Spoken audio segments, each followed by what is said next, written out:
Welcome to the 6th episode of the Solo Travel Guide, guys, where I give you tips and share my experience after solo traveling, as well as working and living in different countries for the last decade, and still counting. During the last video, guys, I introduced how to organize your solo travel, and I mentioned about the booking of different things. I am going to speak about 5 different types of accommodations you can choose from abroad, and I'm going to give you my personal opinion, and also I'm going to share my experience about them.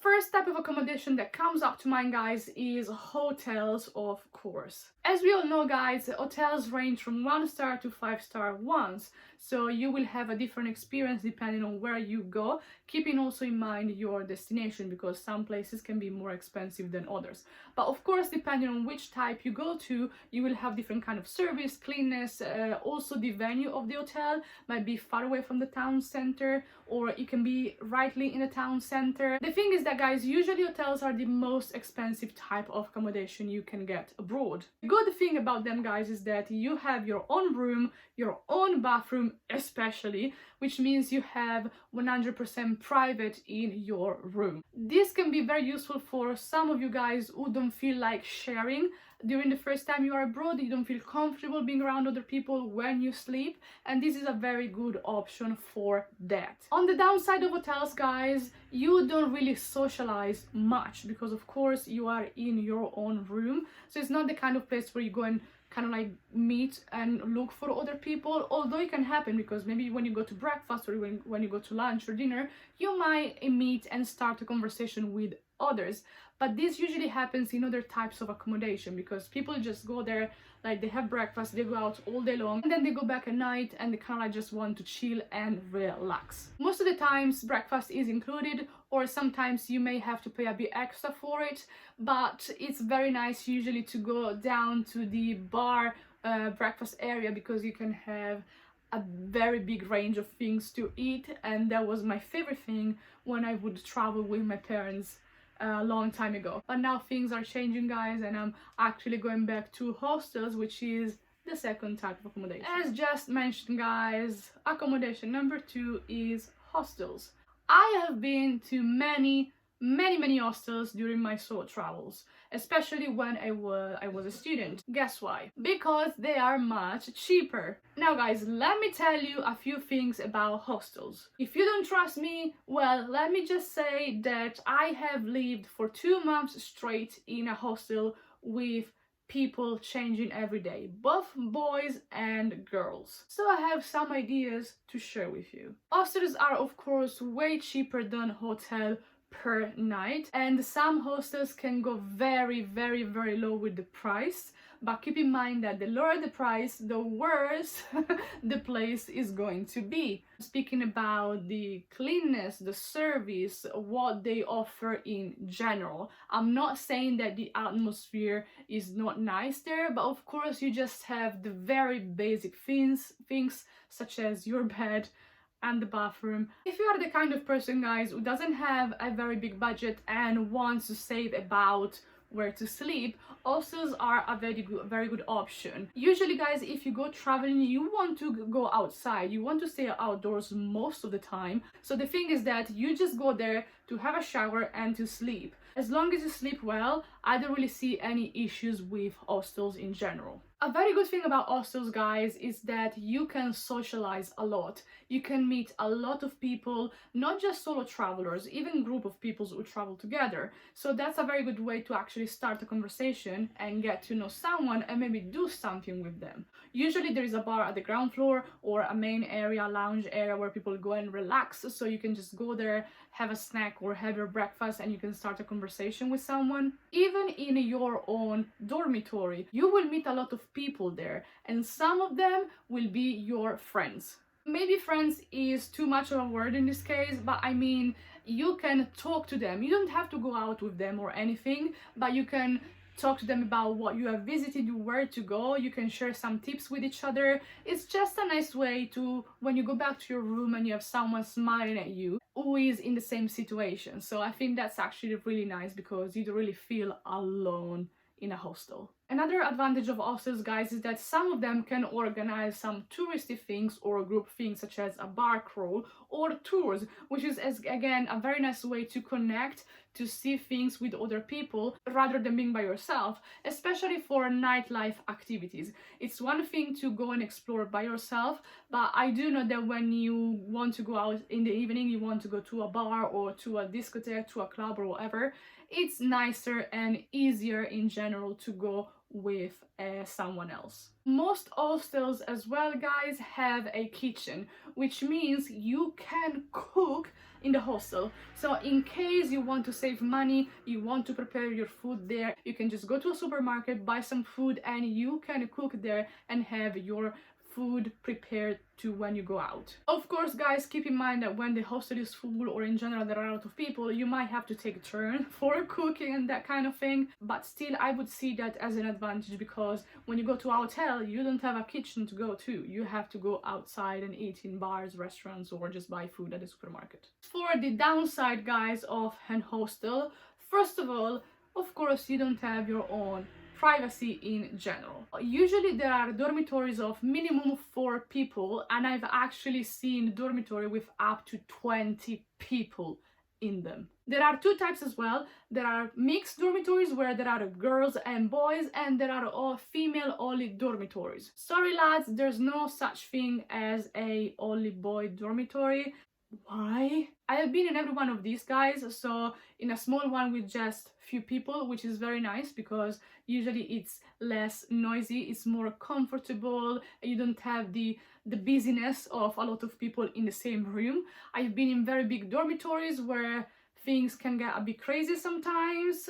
Yes, they can. And I've also been, guys, in only female dormitories, which I prefer, in my own opinion, as a girl. It's just easier if you want to get undressed and or that kind of thing when you are just around girls. But I've also been in dormitories where there were boys and men in general, and you just go on with your life, guys. There's nothing wrong with it. I've never had any problems, luckily, in my experience, but I know it can be sometimes a bit complicated to do certain things. Some hostels also provide private accommodations. I don't really think it's worth it. You are in a room by yourself, but you still share everything else. They are expensive though, so at that point I might choose to go to a hotel instead.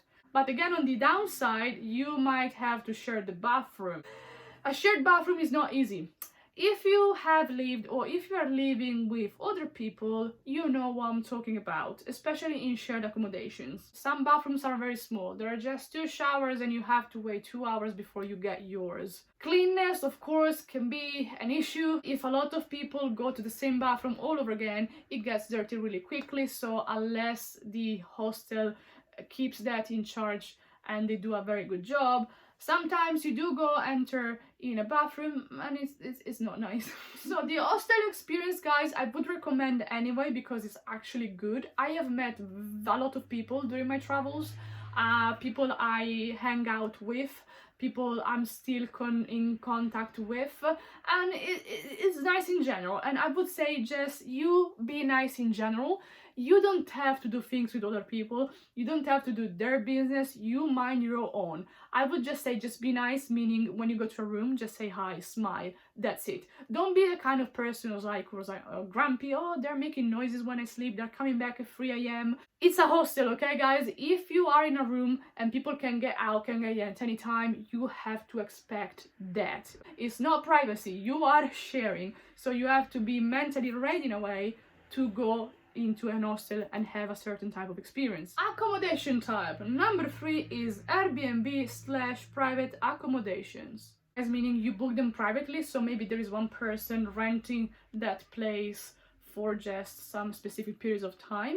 But keep in mind that even Airbnbs, I went to ones that directed me to a hostel, so make sure you understand whether you're going to a hostel or to a very private accommodation like a house or an apartment. I have used Airbnb. I'm not sponsored, guys, but in general I have liked it.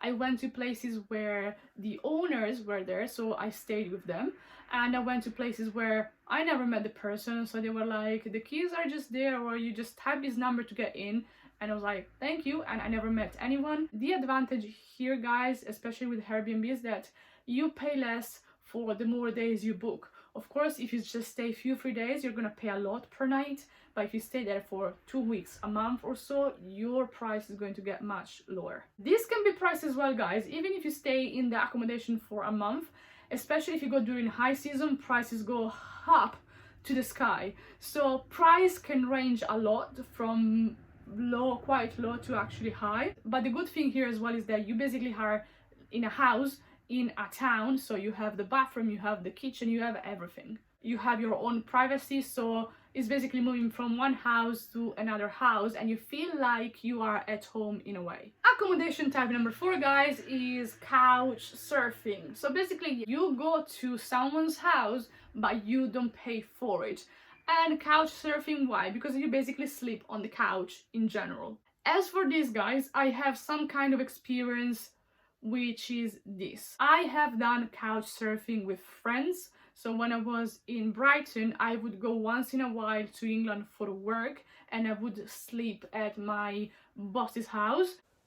I'm couch surfing tonight. This is my bed in West London for the night. Yes, I would sleep on the couch, so that was couch surfing, but I didn't know them very well, so I felt like I was at home in a way. When I was in Brighton, when I started university, so it was around 2012, I remember I basically moved from Italy to Brighton, England, to start university, and I could stay 3 days in the university accommodations. After that, I had to move out, and I was looking for a place. One lady at the university told me I could stay with one of her friends, but I didn't know this lady. And I have to say, guys, the first time it can be daunting, just because you are not paying, you know, you are just there, you don't know anyone, so you feel uncomfortable, and that's completely fine. But keep in mind, guys, that if they say yes, if they allow you to stay there without paying, that's perfectly fine. What you can do to show that you appreciate what they're doing, that you are staying well,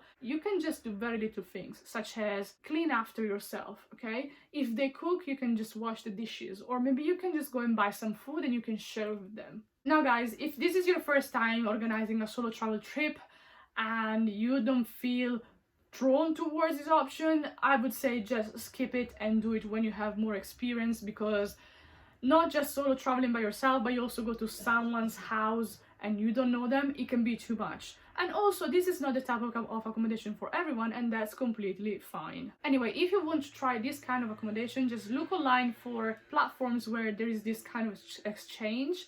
Read the reviews. If you have a good impression, you can just go for it. And again, if you don't like it after the first time, at least you've tried it. Now it's time to go on to this another kind of accommodation. Last but not least, guys, is type of accommodation number 5, which is basically staying abroad with families or friends. In case you have a friend or a family member who live abroad and they are willing to give you a bed for free, well, that's a bingo. I have done this just once, guys, from Italy to Portugal, and went back to Portugal at the start of summer. You can see my vlogs, and I was at a friend's house, which was really nice because you know them and you have a good time in general. So you also have the chance to hang out, so you don't feel by yourself, and they can give you tips about the place. So it's actually a very good situation. But of course, you have to be lucky. I just had this friend. Otherwise, I've always paid for accommodations, or I've always been to accommodations where I didn't know people.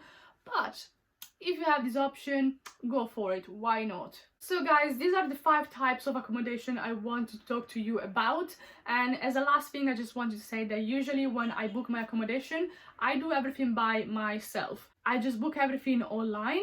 But if you feel like you need some help, you can always go to a travel agency, or you can always have a look at the website where the accommodation is listed, so you can see the reviews and see what people are saying about this, so you can have a better idea in general. And this is the end of episode number 6, guys, of the solo travel guide. I hope you enjoyed it and found it useful. If so, give it a thumbs up and leave me a comment down below. What type of accommodation would you like to go to? Have you tried any of the ones I've spoken about? As always, thank you for watching, guys, and I will see you really soon in episode number 7.